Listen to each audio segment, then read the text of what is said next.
जय हिंद दोस्तों, मैं मेजर गौरव आर्या आपके सामने लेकर आया हूं एक खास पेशकश। डॉक्टर सुब्रमण्यम स्वामी किसी भी तारुफ के मोहताज नहीं, लेकिन अक्सर आप इनको देखते होंगे टेलीविजन पे, सोशल मीडिया पे बात करते हुए कॉन्स्टिट्यूशन ऑफ इंडिया की जो लीगल चीजें हैं, जो कि कानून से संबंधित हैं, उनके ऊपर बात करते आप इनको देखते होंगे। लेकिन मुझे ये बात वाजे तौर पे पता है, मुझे बात पता है कि इनका बहुत, जिसको कीन एक स्ट्रेटेजिक माइंड है। ये आर्मीज, फॉरेन अफेयर्स किस तरीके से चलते हैं, लोग किस तरीके से स्ट्रैटेजी बनाते हैं, शय और मात की, चेस की, जो दुनिया के चेस बोर्ड पे खेला जा रहा है, शतरंज के, जिसको कहते हैं कि शतरंज की टेबल पे खेला जा रहा है, मोहरे किस तरीके से चलते हैं, वो डॉक्टर स्वामी बहुत अच्छी तरीके से पहचानते हैं। आइए हम उनसे बात करते हैं। और बात किस मौजू पे, किस टॉपिक पे, किस सब्जेक्ट पे? बात इस पे कि 22 अक्टूबर को पाकिस्तान ने भारत के ऊपर अटैक करा था, कश्मीर के ऊपर अटैक करा था 1947 पे, और 26 अक्टूबर को महाराजा हरि सिंह ने इंस्ट्रूमेंट ऑफ एक्सेशन साइन करा था कि भारत में कश्मीर का विलय हो जाए। उसके बाद भारतीय सेना वहां पे गई और उसके बाद युद्ध हुआ, सबसे बड़ा युद्ध आजादी के बाद 1947-48 में हुआ था, 47-48 में। उसके बारे में हम डॉक्टर स्वामी से आज बात करेंगे। सर जय हिंद। धन्यवाद। जय हिंद सर, मेरा पहला सवाल आपसे यह है सर कि दुनिया जानती है ब्लैक डे यानी काला दिवस मनाया जा रहा है 22 अक्टूबर। ये पाकिस्तान के मन में क्या मंशा रहती है सर कि इर्रेगुलर्स जो होते हैं, जो आर्मी नहीं होती या टेररिस्ट होते हैं, आतंकवादी होते हैं, गुरिल्लाज होते हैं, उनके साथ पाकिस्तान का पुराना एक रिश्ता रहा है और लगातार इंडिया को अटैक करता आया है पाकिस्तान।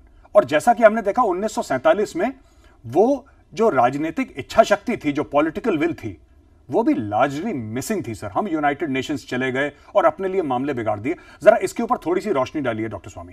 नहीं, इसमें ये जो पाकिस्तान कर रही है वो स्वाभाविक है, उनकी जो नेचर उसको जिसको कहते हैं, उनका स्वभाव के अनुसार है। तो मैं ये समझता हूँ कि पाकिस्तान की चरित्र बदल नहीं सकती। तो सवाल यह है कि हम लोग क्या करते हैं।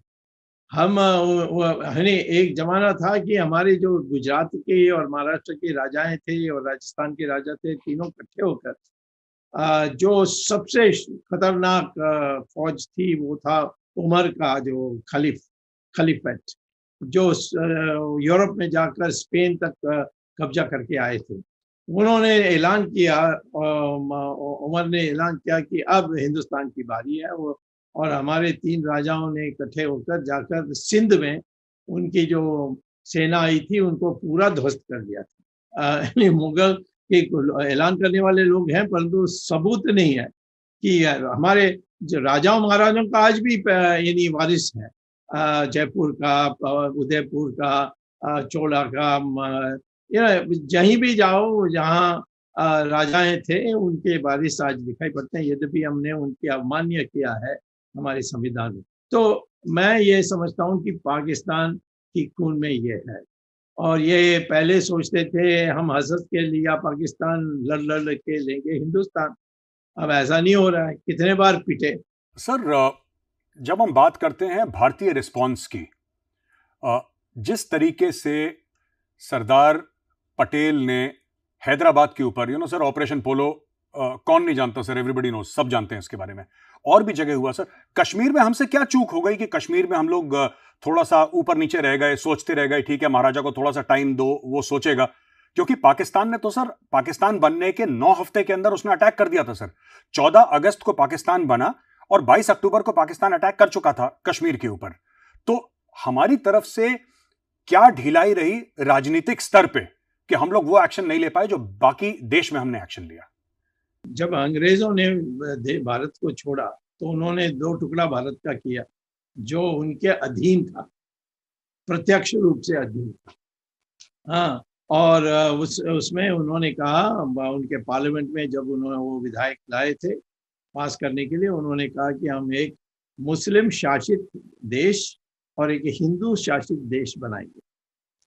तो पहला गलती हमने किया कि जो अंबेडकर ने सलाह दी थी कि अब सारे मुसलमानों को वहाँ भेज दो और वहाँ के हिंदुओं को यहाँ लाओ, क्योंकि हिंदू शासित और मुस्लिम शासित बना रहे हैं। लेकिन हमारे लोग, कांग्रेस के लोगों ने कहा कि नहीं नहीं, हम सेक्युलर बनने चाहते हैं, तो जो मुसलमान रहने चाहते हैं रह सकता है। तो वहाँ से शुरू हुई मामला।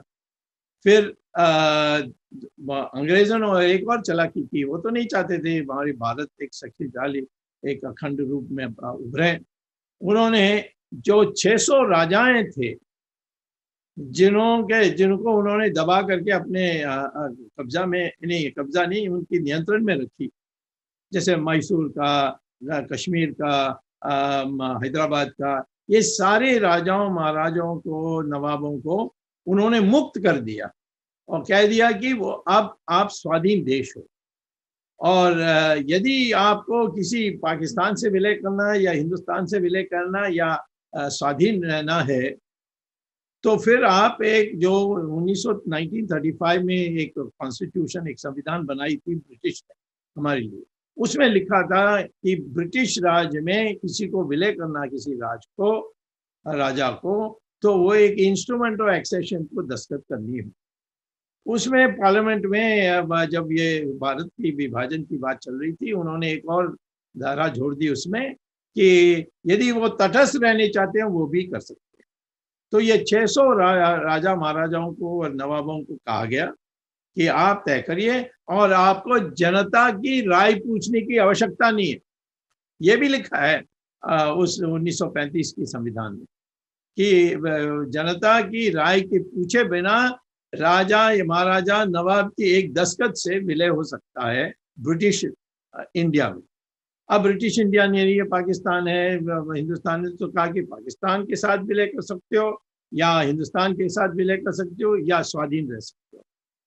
सरदार पटेल ने एक एक राजा को बुलाया, किसी को साम, किसी को धाम, किसी को भेद, किसी को दंड, उस करके उन्होंने 500 को विलय करा दिया। फिर जवाहरलाल नेहरू ने कहा कि कम से कम एक को तो मेरा छोड़ दो, ये मेरी वारिस की मैं उनका वारिस हूँ, मैं कश्मीरी हूँ, पता है नहीं है कि वो है कि नहीं, मैं कश्मीरी जरूर हूँ क्योंकि मेरा गोत्र काश्यप है और काश्यप ऋषि ने ही कश्मीर पैदा किया, तो इसके माने हम उनके वारिस हैं, तो कश्मीर हम ज़्यादा कश्मीरी हैं।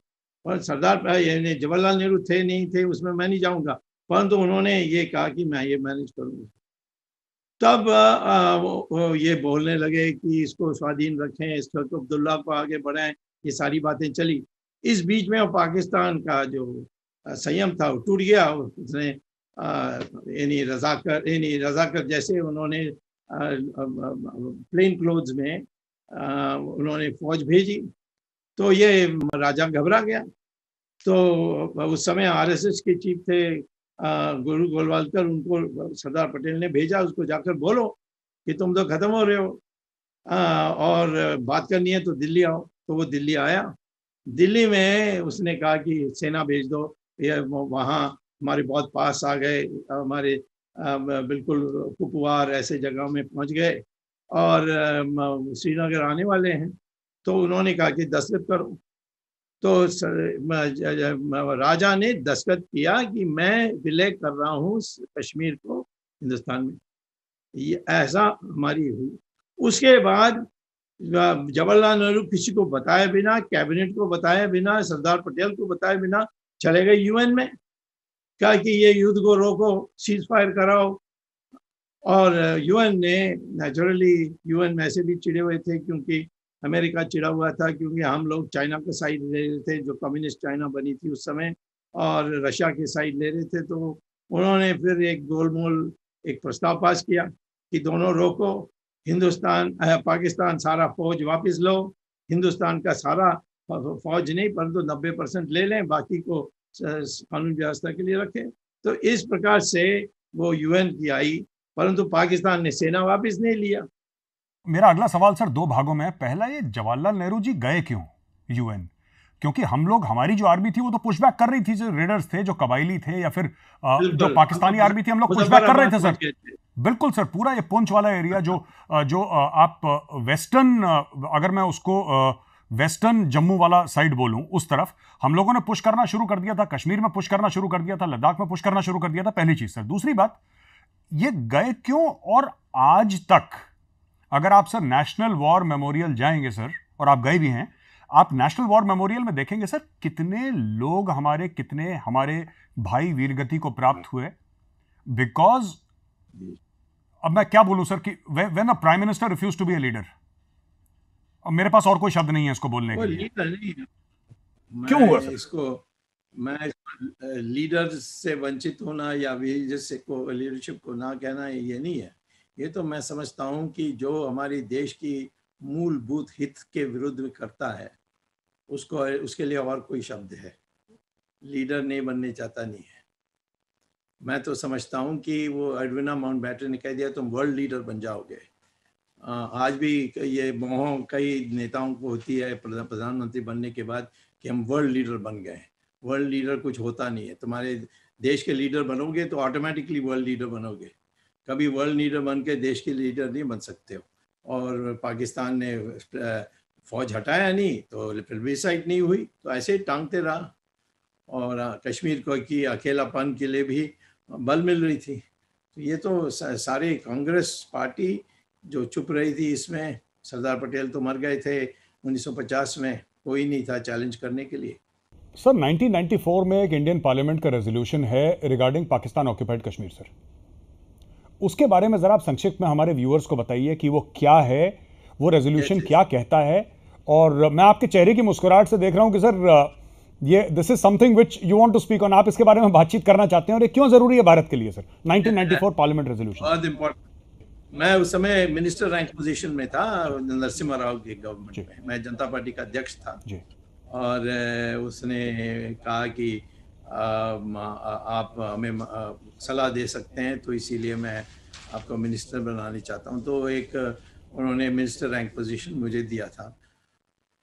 तब मुझे पता है अंदर से, नरसिम्हा राव ने कहा कि हमें ऐसा कभी नहीं भविष्य में जो नेहरू ने किया कभी होना चाहिए। इसके लिए क्या करना है कि एक प्रस्ताव पास करूंगा और सबसे बात करके इसको सर्वसम्मति से करूंगा, और कोई तैयार नहीं होगा तो फिर मैं कहूँगा कि पब्लिक में तुम्हारा नाम खराब हो जाएगा। और धीरे धीरे उन्होंने 2 महीने के मेहनत से एक प्रस्ताव तैयार की कि हम वचन लेते हैं, यह पार्लियामेंट का है, हम वचन लेते हैं, हम members of parliament of Lok Sabha फिर बाद राज्यसभा, ये वचन लेते हैं कि जब तक एक एक इंच भारत का वापस नहीं आएगी तब तक हम चुप नहीं बैठेंगे। We shall not rest till every inch of Indian territory is returned back to India. तो ये हमने रेजोल्यूशन पाया हुआ है। ये कश्मीर के लिए भी लागू होती है, अक्साई चीन के लिए भी लागू होती है। हर इंच के लिए हमारी जो भारत अखंड भारत थी उसके लिए है, जिसको हमने मजबूरी से मूर्खता से मान ली। जैसे वो विभाजन पार्टीशन जो हुआ भारत का, वो तो अलग बात है, वो तो हमने उसका हमारा कमिटमेंट है, उसको हम बदल नहीं सकते जब तक पाकिस्तान ऐसे कोई काम करें जिससे हम दुनिया को समझा सकते हैं। और चाइना का भी जो अभी घुस के बैठे हैं उनको निकालने के लिए हमारी कोई भी सरकार हो समझौता नहीं कर सकती, नया सीमा लाइन खींच नहीं सकती कि अच्छा आप ही बहुत सालों से रहे हैं तो ये तुम्हारा ये जो हम हैं हमारा, ये नहीं कर सकते। तो ये तो बहुत बड़ा योगदान था नरसिम्हा राव का, और ये सब पर बंधन है क्योंकि सर्वसम्मति से दोनों पार्लियामेंट में ये पास हुई थी, लोगों को पता ही नहीं है। सर अभी हाल फिलहाल में कश्मीर में जब से ये महबूबा मुफ्ती बाहर आई हैं तो फिर से ये गुपकार ग्रुप और गुपकार गैंग और गुपकार डिक्लेरेशन इसने फिर जोर पकड़ लिया है। तो दो चीज़ें हुई सर, एक विवादित बयान फारूक अब्दुल्ला का और दूसरा महबूबा मुफ्ती का कि जब तक जम्मू एंड कश्मीर का फ्लैग झंडा वापस नहीं करेंगे तब तक हम तिरंगा नहीं उठाएंगे। मैंने बोला कि कोई फर्क नहीं पड़ता, आप तिरंगा उठाएं ना उठाएं, the tricolour should not be touched by hands tarnished by treason. Sir हम चाहते ही नहीं वो तिरंगा उठाएं sir, she is not fit for it. इसके ऊपर आपके कमेंट्स चाहिए सर मुझे। देखिए मैं तो जानता हूँ जब चंद्रशेखर प्रधानमंत्री थे तो सैफुद्दीन सोज की जो बिटिया थी वो उसकी उन्होंने हड़प कर लिया था, किडनैप कर लिया था JKLF। तो बहुत रोए सैफुद्दीन सोज और चंद्रशेखर और राजीव गांधी भी मुझसे उस समय अपोजिशन में थे, हमारी सपोर्ट में थे। उन्होंने कहा कि किसी तरीके से छुड़वाओ, तो हमने छुड़वाया था। और JKLF ने उसको एक ऑटो रिक्शा में बैठाकर उसके सैफुद्दीन सोज के घर में पहुंचा दिया। इतने डरे हुए थे हमारी सरकार से, यानी उनके तरफ झुकाव थी। और मैं तो पहले दिन से कहता था इसके साथ अलायंस कैसे कर लिया। हमारे लोग ये जो प्रतिमा है ना, हमारी इमेज दुनिया में, मुसलमान के साथ मिलकर के हमने सरकार बना ली और उसने पूरा घुसपैठ का काम किया। और आखिर में जब हमारे लोगों के पानी नाक के ऊपर चलने लगी, तब हमने गवर्नमेंट को त्याग किया था। आज भी जिन लोगों ने ये सारा हम लोगों को कहानी पढ़ाया कि ये करना है, हमें थोड़ा फ्लेक्सिबल होना है, ये सारी जो कहानी बताई, वो हमारे बीजेपी के जो पार्टी स्ट्रक्चर है, जो पदाधिकारियों के गिनती में है, उनको पूछना पड़ेगा, सफाई देना पड़ेगा। इतनी बड़ी भूल। आज जो कश्मीर में जो भी हुआ, थोड़ा कुछ हमने बचा लिया ये 370 को हटा के, और बिल्कुल अभी इसको चला रहे हैं हम यूनियन टेरिटरी के नाम पर। पूरी कंट्रोल है हमारी, कोई एक भी इंच नहीं। वहाँ स्कूलों खुल गए, ऑफिस खुल गए, सब खुल गए। ये सब बकवास कर रहे हैं ये लोग जो आज बोल रहे हैं ये कर देंगे वो कर देंगे, कुछ नहीं कर सकते। मेरा आखिरी सवाल आपको यही है कि ये जो पूरा मामला है सर, कश्मीर का भी 370 हट गया, ये 35 से हट गया, और मैं तो हर महीने जाता हूँ सर, 3-4 दिन हर महीने में रहता हूँ कश्मीर में। तो मैंने देखा है कि आप बिल्कुल ठीक कह रहे हैं सर, ग्राउंड सपोर्ट है नहीं, ना महबूबा के लिए ना ये अब्दुल्लास के लिए। ये अपने सर ये गुपकार रोड में रहते हैं और वहीं की इनकी छोटी सी दुनिया है सर, जिसकी जीरो वैल्यू है। मतलब आम आदमी बहुत परेशान हो गया इनसे। तो आपको लगता है सर, ये मेरा आखिरी सवाल आपसे है, क्या आपको लगता है सर ये किसी प्रकार का एक मास्टर स्ट्रोक था सरकार का? क्योंकि 370-35 से हटा, इसको पहले हट जाना चाहिए था। चलिए देर आए दुरुस्त आए, अब हट गया है। Do you think it is a positive step sir? सरकार की नहीं है, ये पार्टी की है। पार्टी का दबाव बना रहा सर। पहले दिन ही हम चाहते थे ये हो जाए, क्योंकि इसमें पार्लियामेंट का वोट का सवाल ही नहीं था सर। सिर्फ राष्ट्रपति का एक विज्ञप्ति थी और कुछ नहीं। वो भी मानने के लिए हम लोगों को समझाना पड़ा। और आखिर में सरकार को जब देखा ये महबूबा का, तो महबूबा की जो शर्म है उसको छिपाने के लिए करना पड़ा ये 370, परंतु 370 तो पहले से करना चाहिए था। बहुत बहुत धन्यवाद सर आपका, आपने हमें ज्वाइन करा, इतना अपना कीमती समय हमें दिया। दोस्तों, doctor Subramanian Swamy member of parliament के साथ मैंने बातचीत करी और डॉक्टर स्वामी ने हमें कई सारी चीज़ें बताई, किस तरीके से पाकिस्तान की मानसिकता है, पाकिस्तान ऐसा क्यों करता है। 370-35 के ऊपर बात हुई और ये भी बात हुई कि किस तरीके से फारूक अब्दुल्ला और महबूबा मुफ्ती दोनों के दोनों, उनकी राजनीति लगभग कश्मीर में खत्म हो चुकी है।